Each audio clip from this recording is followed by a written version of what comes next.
Vidyasri Subramaniam thought for the day. ஒரு 10-15 நாள் இருக்கும். டைனிங் ஹாலில் எல்லாம் உட்காந்து பேசிகிட்டு இருந்தோம். அப்போ வந்து பையன் சொன்னாப்புல, நான் வந்து பிளட் டொனேட் பண்ணிட்டு வரேம்மா அப்படின்னு சொன்னாப்புல. ஓகே பண்ணு, ஏன் அடிக்கடி பண்ணுற அப்படின்னு. இல்லை பண்ணணும்னு தோணுது, நான் போய் பண்ணுறனால ஒன்றும் இல்லை அப்படின்னு சொன்னாப்புல. பையன் வந்து டாக்டரு. பிளட் கொடுக்கறனால நமக்கு ஒன்றும் ஆகாதுமா அப்படின்னாப்புல. சரி உன்னோட சௌரியம்னு சொல்லிட்டு நான் ஒன்றும் சொல்லலை. அதுக்கப்புறமே பிளட் டொனேட் பண்ணிவிட்டு வந்து சொன்னாப்புல, அம்மா நான் இதுவரை 8 தடவை கொடுத்துட்டேன் அப்படின்னாப்புல. அப்படியா அப்படின்னு கேட்டு நான் அதுக்கும் நான் ஒன்றும் ரெஸ்பாண்ட் பண்ணல. அவன் சொன்னதை கேட்டுக்கிட்டேன். சொன்னாப்புல 13 தடையில் நான் 8 தடவை கொடுத்துட்டேன் அப்படின்னாப்புல. அது என்ன கணக்கு 13 தடையில் 8 தடவை கொடுத்துட்டேன் அப்படின்னு சொன்னேன். அப்போ சொன்னாப்புல, இல்லை அதுக்கு ஒரு பேக்ரவுண்ட் இருக்குது. அதுக்கு என்ன பேக்ரவுண்ட், ஃபஸ்ட் அந்த பேக்ரவுண்ட் சொல்லிவிட்டு அப்புறம் பையன் என்ன சொன்னாப்புலன்னு நான் சொல்கிறேன். பேக்ரவுண்ட் என்ன அப்படின்னா, கரெக்டாக 2010 வந்து எங்கள் வீட்டுக்காருக்கு டெங்கி ஃபீவர் வந்துச்சு. இந்த டெங்கி ஃபீவர் வந்தோடனே பிளேட்லெட் வந்து குறைஞ்சிக்கிட்டே இருந்துச்சு. ஃபஸ்ட்டு நாங்கள் வந்து டெஸ்ட் பண்ணும்போது எங்கள் வீட்டுக்காருக்கு 63,000 பிளேட்லெட் இருந்துச்சு. 63,000 இருந்தோடனே கரூரில் இருக்க டாக்டர் வந்து உஷார் பண்ணிட்டாங்க. ஓகே இதுக்கு மேலே குறைஞ்சாலும் குறையும், நீங்கள் கோயம்புத்தூர் போய் அட்மிட் ஆயிருங்க அப்படின்னு சொல்கிறாங்க. நாங்கள் போய் கோயம்புத்தூரில் பிஎஸ்ஜி மெடிக்கல் காலேஜில் ஹாஸ்பிட்டலில் நாங்கள் வந்து அட்மிட் ஆகிடுறோம். அட்மிட் ஆனோடனே ஒன்றும் ட்ரீட்மெண்ட்லாம் பெருசாக இல்லை. ஆனால் அவங்க வந்து மானிட்டர் பண்ணிகிட்டே இருக்காங்க. டெய்லி பிளட் டெஸ்ட் எடுக்கிறாங்க. பிளட் டெஸ்ட் எடுக்க பார்த்திங்கன்னா ஒவ்வொரு நாளும் குறைஞ்சிக்கிட்டே இருக்குது. ஆனால் அவங்க எந்த ட்ரீட்மெண்ட் எதுவுமே பண்ணலை. ஒரு நாள் வந்து பார்த்திங்கன்னா பிளேட்லெட் கிட்டத்தட்ட 7,000க்கு வந்துருச்சு. 7,000க்கு வந்தோடனே எங்களுக்கு ரொம்ப டென்ஷன் ஆச்சு. என்னடா குறைஞ்சிட்டே போகுதுன்னா, ரொம்ப குறைஞ்சிருச்சுன்னா ப்ளீடிங் வந்துடும்.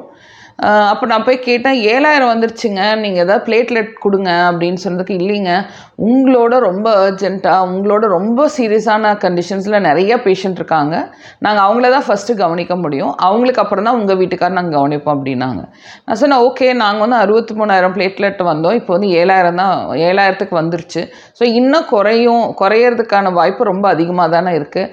அப்போ இப்போ இருந்தே ட்ரீட்மெண்ட் கொடுத்துட்டா நமக்கு வந்து அந்த குறைஞ்சி அதோட வர காம்ப்ளிகேஷனுக்கு அவாய்ட் பண்ணிக்கலாம்ல அப்படின்னு கேட்டதுக்கு, இல்லைங்க madam hospital full of patients இருக்காங்க, இடமே இல்லை, ரொம்ப அர்ஜென்ட்டில் நிறைய பேர் இருக்காங்க, நாங்கள் வெயிட் பண்ணி தான் கொடுப்போம் அப்படின்னாங்க. அப்போ நான் சொன்னேன், நான் திடீர்னு என் ஹஸ்பண்டுக்கு ஏதோ சீரியஸ் ஆகிடுச்சு, ஒரு ப்ளீடிங் வந்துச்சு, ஏதாவது ரொம்ப அஃபெக்ட் ஆகிடுச்சுன்னா நான் என்ன பண்ணட்டும் அப்படின்னு கேட்டதுக்கு, நீங்கள் அவ்வளோ அவசரப்பட்டீங்க அப்படின்னா நீங்கள் வந்து பிளட் அரேஞ்ச் பண்ணுங்கள், நீங்கள் வந்து பிளேட்லெட் அரேஞ்ச் பண்ணுங்கள், நாங்கள் உடனே கொடுத்துட்றோம் அப்படின்னாங்க. அப்புறம் எனக்கு தெரிஞ்ச அக்கா இருக்காங்க கோயம்புத்தூரில், சாந்திகான்னு சொல்லிட்டு. ஸோ சாந்திகாட்டு நான் ஃபோன் பண்ணி சொன்னேன், அக்கா இப்போ எனக்கு இப்படி ஒரு ப்ராப்ளம் இருக்குங்கக்கா, எனக்கு பிளேட்லெட் வேணும், ஏதாவது அரேஞ்ச் பண்ணி கொடுக்குறீங்களா அப்படின்னதுக்கு, கண்டிப்பாக அரேஞ்ச் பண்ணுறேன்னு சொல்லிட்டு அவங்களுக்கு தெரிஞ்ச பசங்களெல்லாம் சொல்லி அவங்க எல்லாமே வந்துட்டாங்க. கிட்டத்தட்ட ஒரு 10-20 பசங்களுக்கு மேலே வந்துட்டாங்க. 10-20 பசங்க வந்தோடனே எனக்கு அப்படியே ரொம்ப சந்தோஷமாக இருந்துச்சு. அப்போ நான் போய் உடனே அவங்க ரிசப்ஷனில் சொன்னேன், பாருங்கள் நீங்கள் கேட்டீங்க, நாங்கள் வந்து 10-20 பேர் வந்தாச்சு, எனக்கு உடனே பிளேட்லெட் அரேஞ்ச் பண்ணுங்க அப்படின்னா அவங்க உடனே வந்து செயலில் இறங்கிட்டாங்க. கிட்டத்தட்ட 13 யூனிட் எங்கள் வீட்டுக்காரர் கொடுத்தாங்க.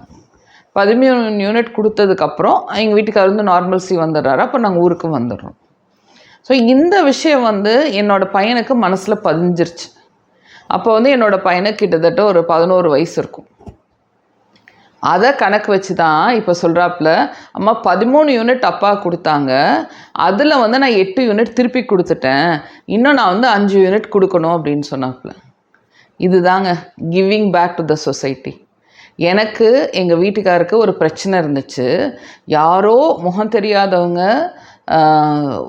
நமக்கு வந்து ஹெல்ப் பண்ணியிருக்காங்க, எதை கொடுத்து, ரத்தத்தை கொடுத்து ஹெல்ப் பண்ணியிருக்காங்க, அவங்கனால நாங்கள் இன்றைக்கி வந்து நல்லாயிருக்கோம். ஓகேயா, இது அவங்கள நான் தேடி நான் போய் நீங்கள் எனக்கு இவ்வளோ கொடுத்தீங்க அப்படின்னு சொல்லிட்டு அவங்களுக்கு நான் என்ன கைமாறு செய்ய முடியும்? ஸோ நமக்கு ஒரு விஷயத்தை யாராச்சும் கொடுத்தாங்கன்னா அது டைரெக்டாக திருப்பி கொடுக்கணுன்னு அவசியம் இல்லை, இன்டைரக்டாக எப்படி வேணாலும் கொடுக்கலாம். அப்போ அதை வந்து என்னோடய பையனுக்கு அது மனசில் பதிஞ்சனால அவன் என்ன பண்ணுறான்னா, எப்போல்லாம் பிளட் டொனேட் பண்ண முடியுமோ அவன் போய் பிளட் டொனேட் பண்ணிகிட்டே இருக்கான். அது ஒரு கணக்கு வச்சுருக்கான். இது உங்ககிட்ட ஷேர் பண்ணணும்னு தோணுச்சு, நான் ஷேர் பண்ணுறேன். நம்ம யாருக்கு கொடுக்கணும், யாருக்கு நம்ம ஏதாவது நமக்கு ஒரு ஹெல்ப் பண்ணியிருக்காங்க. நிறையா விஷயங்கள் டெய்லி வந்து நம்ம முகம் தெரியாதவங்க நமக்கு நிறையா ஹெல்ப் பண்ணுறாங்க. இதை வந்து நம்ம எந்த ரூபத்தில் வேணாலும் கொடுக்கலாம். அதை வந்து தயவு செய்து நீங்களும் ஃபாலோ பண்ணி பாருங்கள். நான் வந்து உங்களுக்கு ஒரு வீடியோ போட்டிருந்தேன் இல்லையா, நான் வந்து பெட்ஷீட்ஸ் வந்து நாங்கள் வந்து மீதி இருக்க துணியில் பெட்ஷீட்ஸ் தைச்சு கொடுக்குறோன்னு சொன்னோம் இல்லையா, அந்த வீடியோ பார்த்து எனக்கு தெரிஞ்ச என்னோடய ஃப்ரெண்ட் ஒருத்தவங்க, அவங்க பேர் சுந்தரி, அவங்க வந்து என்ன பண்ணாங்கன்னா, வித்யா என்கிட்ட கொஞ்சம் நான் யூஸ் பண்ணாத சாரீஸ் ஒரு 5-6 சாரீஸ் இருக்குது, நான் கொடுத்து விட்றேன், அதை நீ வந்து பெட்ஷீட்டாக தைச்சு அதை வந்து நீ வந்து கொடுத்துரு அப்படின்னாங்க. நான் பெட்ஷீட் தைச்சு கொடுத்துட்டு நீங்கள் கொடுக்குறீங்களான்னு கேட்டேன். இல்லை நீயே கொடுத்துருன்னாங்க. அது வந்து கொடுத்துட்டு அந்த பெட்ஷீட் தைக்கிறதுக்கு பணமும் எங்களுக்கு அமுச்சு விட்டாங்க. அப்போ நாங்கள் என்ன பண்ணோம், அதை வந்து பெட்ஷீட்டாக தைச்சு அது வந்து கிட்டத்தட்ட எல்லாம் சேர்த்தி பண்ணும்போது 2 வந்தது.